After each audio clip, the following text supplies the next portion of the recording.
everybody. Thanks for joining me for another exciting episode of The Rundown with Ramon. My name is Ramon Ray, publisher of zoneofgenius.com and host of The Rundown with Ramon show on USA Today Networks. Welcome, welcome, welcome. Today, we're going to have an amazing interview with an entrepreneur, Dixie Bagley, who's going to talk to us about her entrepreneurial journey, how she went from a negative balance to whatever you call Dixie, not a negative balance, and more her family life, and of course, what it's like to be an entrepreneur and how she succeeded and thrived in that. Dixie, I'm so glad you're here today. Thanks for taking the time to be with us. And I hope as we talk today that your day has been going relatively well. Yeah, thanks for having me. And it's all going great. Very well. You're welcome. Dixie, tell us who you are today. Before we go back a bit to the journey that brought you here. Who are you today? And for those who are listening and want to be in touch with you, tell us some of the websites or Instagram, LinkedIn, whatever you have, that best way we can connect you. But who are you today? Who do you serve? I know you do a few things, but take your time and unpack that, please. Yeah, I am still very active in the wedding industry. So, wedding planner, venue owner, wedding industry speaker, wedding business mentor. I service and help anything, anywhere from B2B to B2C. So, I deal with people who are getting married and looking to spend a lot of money and need a lot of advice going into things, especially on the financial end of things. And I also service venues, people getting started in the wedding industry, whether it be photography, DJ, on the best ways to start their business, but also more importantly, transition when they're in that phase of, I'm getting older. I want to slow down, but I still want to work, but I don't want to retire. So I do a lot of that. And I travel 50% of the year and work, from wherever I am, which is really nice. It And is. I'm in that same boat. yeah. And my favorite place to be found is probably Instagram. I'm an open book. I have obviously my business Instagrams, but my personal one is Dixie Does Weddings. And I tell people I'm just super easy. I'm not real complicated. Just hook up with me there, send me a DM, whatever. So I love it. I love it. I love it. Give us an example of the wedding industry. What is that like? Give us those who don't know the wedding industry too much. What is that like? And especially as you serve it, is it as simple as somebody saying, I want a wedding and it has to have this look like this? Dixie's like, great.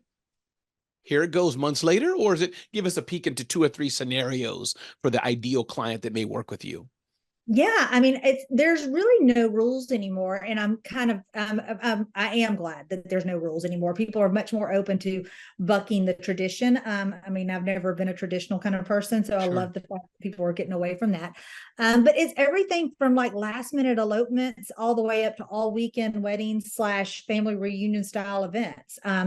Where everybody comes and stays on the property. So we cater to both ends of the spectrum. We go from, somebody who pulls up and just wants to get married and have a quick little sweet elopement to an all-week affair, with their whole family staying on site. So it really just depends. I found that my comfort zone is, I can function on all ends. I'm totally happy certain days during the summer. I like those elopements where I'm only out, working 2 or 3 hours a day. And during fall and spring, those all week weddings are great. So we do a little bit of everything. It just really depends. Most of my clientele for my bigger weddings are very financially stable, financially savvy people. A lot of family money going into the weddings, and they want somebody who's experienced with multiple business ownerships as we are. And so they trust me spending their money, so that's a lot of my clientele. I don't really get the in-between DIYers or anything like that, and then, like I said, I go down to these people who are having elopements that are still coming from, Tennessee or South Georgia or Florida, coming here to have an elopement, just 2 people. So I love it. And is your ideal client, Dixie, is that the client you're serving, are they doing it on property? Then where's here at for you? Unpack that for us a bit. Are you traveling yes, to others or are they coming yeah. to your site? So I'm in Rome, Georgia. I own a 300-acre European barn estate wedding that was originally built to host the Olympics for the 96 equestrian team. And so I own that, and we've got 7 Airbnbs here, and just a beautiful property. I also live here. So I host a lot of events here. However, I do get a good bit of clients for wedding planning consulting at other venues around this area. So Got it. Got it. I love that. I love that. I love it. And talk about team. I assume team is very important. I'm assuming, especially at the scale you're doing it, whether you're going away or it's there. Can you talk about that a bit? Is it employees? Is it a mix of contractors? And what's your advice to us? I want to start to get your advice for other business owners listening. I'm assuming, could be wrong, that team is one thing that may be very an important part of your success. Yeah, yeah. I've, gone through all the options over the years of, exploring. You know how it is if you've owned a business. I mean, you go through 100, 200 people sometimes to find the Yes. perfect one. It's really hard. For me personally, I feel like all of my businesses are a family business and my team is really important. Mhm. Obviously, everyone will say trust is very important in running a business. But for me, I'm like, I tell all my employees, first of all, I'm like, you need to love me. um, because I'm going to love you and we're going to make things happen for each other for the best possible outcome for our clients and each other.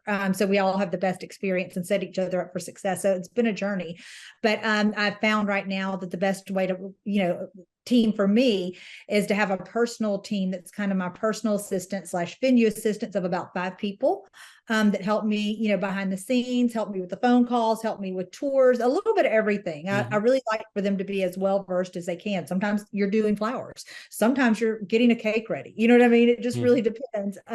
And then I love having contractors, independent contractors, as my family by choice, my vendors, my friends, everything like that. I dabbled in kind of obviously being a business person. I've dabbled in owning all the businesses myself. Mhm. And doing it all myself, that comes with a lot of stress. It does.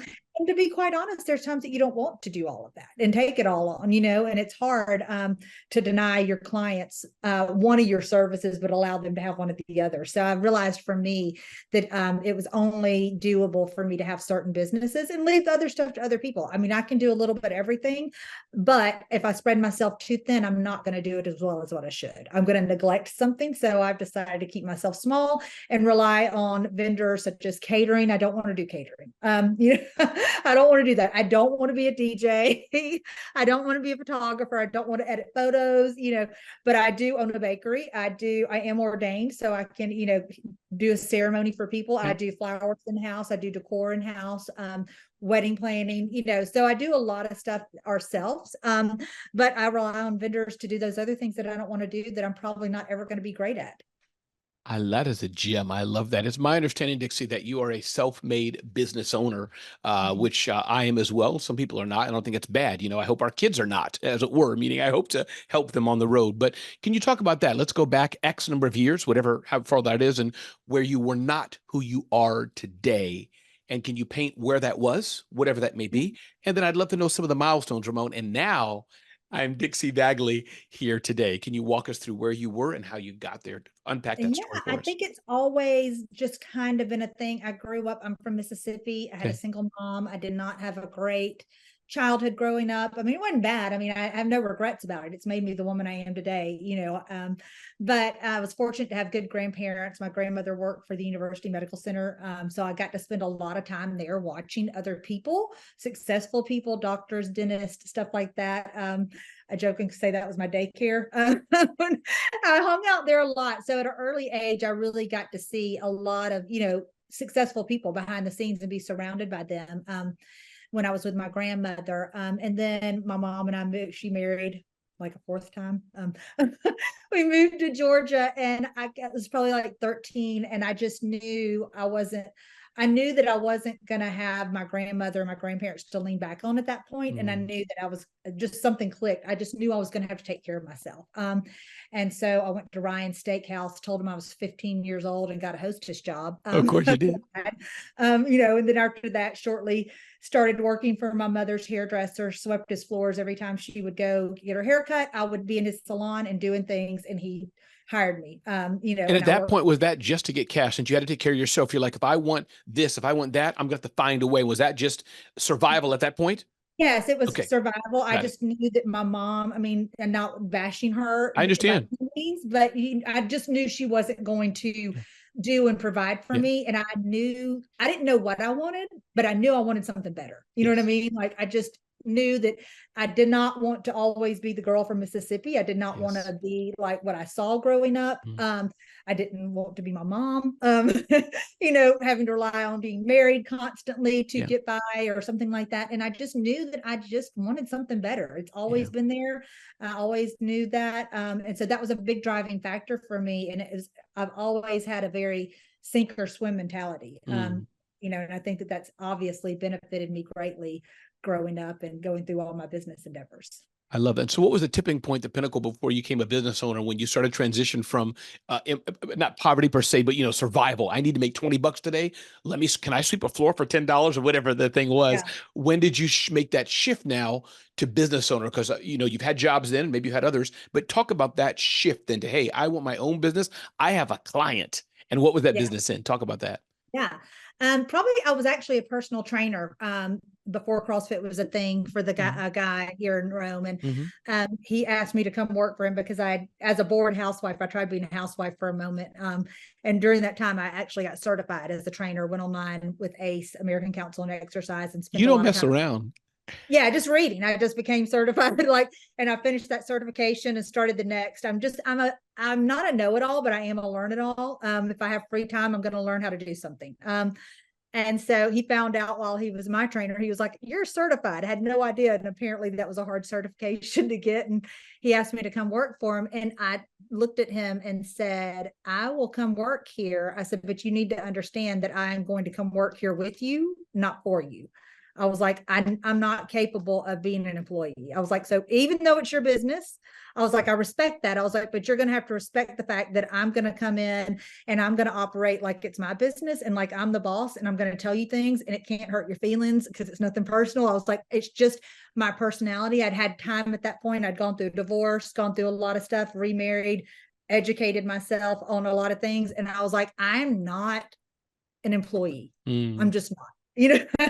And I had time to really learn about myself through all of those experiences and know that I was going into this. And I found in life that it's so much easier if you meet somebody, whether it's your spouse, a friend, a coworker, a client. And if you tell them, if you give them your biography and say, listen, here's the way I operate. I'm going to tell you what I think and like it's my business, even though it's not. Don't let it hurt your feelings. Feel free to absorb it. Feel free to say, Dixie, simmer down. You're Right. overwhelming me. But I found that it's just so much better to just put it out there and just be honest about who I am. And that way it doesn't waste my time. It doesn't waste your time. You know what I mean? And we're like, okay, we can do this. We can Yeah. move forward. Talk about some of those conflict resolutions, Dixie. You can use a metaphor or real life, meaning, is there a difference between, hey, listen, I think that color's not so great, but let's try it. Maybe I'm wrong. That's one approach. Or based on my experience, it is too hot in here, and if we keep doing this, I just can't work with you. If you get what I'm trying to ask, help us understand the differences of Dixieisms. How you would say this is an opinion, maybe a thought, and this is hard stop. Nope, this is the way it has to be, or we're going to have serious problems. Can you unpack that a bit more? Yeah, I've gotten better about that. I realize, especially doing weddings, it's a great thing because people come in and they like what they like. It may Sure. be something I hate, you know what I mean? Like a color, a jar, Right. stuff like that I really don't want to do. But I always tell them, like, listen, this is your wedding. I've been married twice before. So if this is what you like, this is okay. But I always find a way to sandwich it and say, hey, but if you want your wedding to be picked up and featured on a bunch of blogs and see it all over Instagram, you probably shouldn't go with this choice. It's not going to be Yes. the best choice. If you're picking this vendor to work with, full disclosure, nothing against him or her. Mm-hmm. I've not had great experiences, nor has other people in the wedding industry. And I always tell people, I'm like, when I'm giving you my opinion on something, it's my opinion based on my personal Yes. experience. I'm like, if you want to really do your homework, you get online and check that out. I mean, for example, with couples, I'm like, don't rely on what your friend said about a vendor.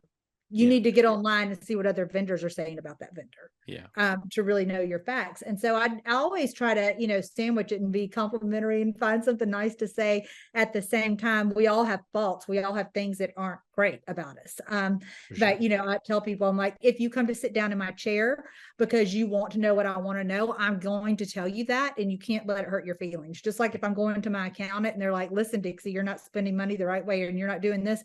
I have to listen to that and respect that. I may not like it, but I Yes. paid him to do that. So I love it. How have you gotten clients over the years, Dixie? Has it been a challenge for you, or have you just been increasingly word of mouth? That's how many of us, or other things.